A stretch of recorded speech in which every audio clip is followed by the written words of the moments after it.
हम आपको बताएंगे कॉम्प्लिकेशन ऑफ हेमोडायलिसिस। तो हेमोडायलिसिस के दो टाइप की कॉम्प्लिकेशन होती हैं। उसमें एक आ जाती है पेशेंट कॉम्प्लिकेशन, दूसरी आ जाती है टेक्निकल कॉम्प्लिकेशन। तो पेशेंट की कौन सी कॉम्प्लिकेशन होती हैं वो आप पढ़ते हैं कि कौन कौन सी होती हैं। हाइपोटेंशन मतलब ब्लड प्रेशर का लो हो जाना, उसमें बहुत सारे काजेज़ हैं। डायलिसिस के दौरान बीपी लो हो जाने के काजेज़ बहुत हैं, जैसे कि यूएफ अनएक्यूरेट निकालते हैं हम, मतलब वेट हम सही से नहीं रखते, टारगेट वेट सही से नहीं रखते। अगर हम फ्लूइड ज़्यादा निकाल लेते हैं उसकी वजह से भी हाइपोटेंशन होता है। दूसरी वजह कि हम मतलब पेशेंट मेडिकेशन ले रहा है ब्लड प्रेशर की, तो उसकी वजह से भी मतलब ब्लड प्रेशर लो हो सकता है। और उसके बाद जो एनीमिया भी हो सकती है, उसकी वजह से बीपी लो हो सकता है। उसके बाद आ जाते हैं मसल क्रैम्प्स। ये डायलिसिस के दौरान पेशेंट में इस वजह से होता है कि इलेक्ट्रोलाइट्स जो होते हैं वो इम्बेलेंस हो जाते हैं। जब डायलिसिस हो रही होती है तो कैल्शियम, पोटेशियम और सोडियम इनकी भी फिल्ट्रेशन हो रही होती है, तो ये इम्बेलेंस हो जाते हैं, उसकी वजह से मसल क्रैम्प्स बढ़ते हैं। उसके बाद आ जाते हैं चेस्ट पेन।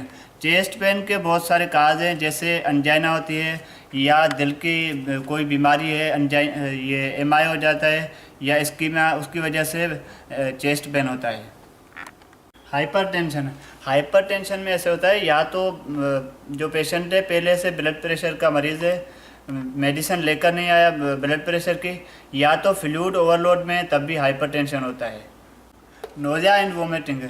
नोज़िया और वोमिटिंग इस वजह से होती है, या तो पेशेंट का जो यूरिया है ज़्यादा है, या तो उसको हाइपोटेंशन में चला जाता है, बीपी कम हो जाता है, उसकी वजह से भी वोमिटिंग होती है। Headache, fever. हेडेक तभी होता है जब पेशेंट का ब्लड प्रेशर बढ़ा होता है। फीवर इस वजह से होता है, या तो डायलेजर रिएक्शन होता है, या तो वेस्कुलर एक्सेस जैसे सीवीपी लाइन लगी होती है तो उसमें कोई इन्फेक्शन हो जाता है, उसकी वजह से फीवर होता है। और इचिंग इस वजह से होती है कि पेशेंट को या तो एलर्जी है, या तो उसकी फास्फोरस और कैल्शियम इम्बेलेंस होती है, उसकी वजह से इचिंग होती है। डीजीएस, डायलिसिस डिसइक्विलिब्रियम सिंड्रोम, ये एक न्यूरोलॉजिकल कॉम्प्लिकेशन है, जो कि जब डायलिसिस हो रही होती है तो पेशेंट के ब्लड से जो यूरिया होता है वो रिमूव हो जाता है, और जो हमारे ब्रेन में होता है वो यूरिया रह जाते हैं, जिसकी वजह से ऑस्मोटिक ग्रेडियंट बनता है और सेरिब्रल एडिमा हो जाती है। इसमें क्या होता है, पेशेंट को हेडेक होगा, वोमिटिंग होगी, डेजीनेस होगी, और कभी कभी तो डेथ भी हो जाती है। जीजीएस कब होती है, जब पहली डायलिसिस हो रही होती है तब होती है, किसी पेशेंट में होती है।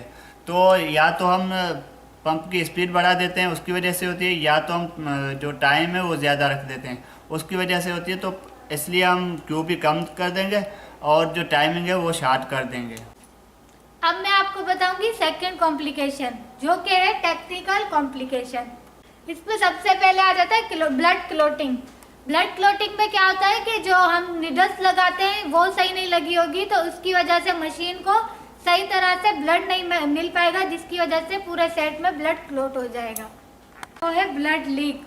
ब्लड लीक क्यों होता है, क्योंकि जो हम सेट लगाते हैं उसमें जो बीटीएल होती है उसका कोई क्लिप खुला रह जाएगा, तो उसकी वजह से जो है ब्लड लीक हो जाएगा। थर्ड है वो है पावर फेलियर। पावर फेलियर में लाइट चली जाती है तो मशीन जो है नहीं चलती, और आपको पता है लाइट का कितना इशू है पूरा मुल्क में। उसके बाद आ जाता है एयर एम्बोलिज्म। एयर एम्बोलिज्म में क्या होता है कि जो है ना, सेट में एयर चली जाती है, या कोई क्लिप खुला रह जाता है जिसकी वजह से एयर चली जाती है, तो ये इसकी वजह से जो है पेशेंट की डेथ भी हो सकती है। और जो लास्ट है वो है डायलाइजर रिएक्शन। डायलाइजर रिएक्शन में क्या होता है कि बहुत से सेंटर्स में जो है सेट को रीयूज करते हैं, तो उसको रीयूज करते वक्त लास्ट में जो हम वॉश करते हैं तो उसमें फॉर्मेलिन भर के रखते हैं। अगर उस सेट में फॉर्मेलिन रह जाती है तो उसकी वजह से जो है पेशेंट को शिवरिंग होगी, फीवर होगा, तो वो क्या होगा, वो डायलाइजर का रिएक्शन होगा।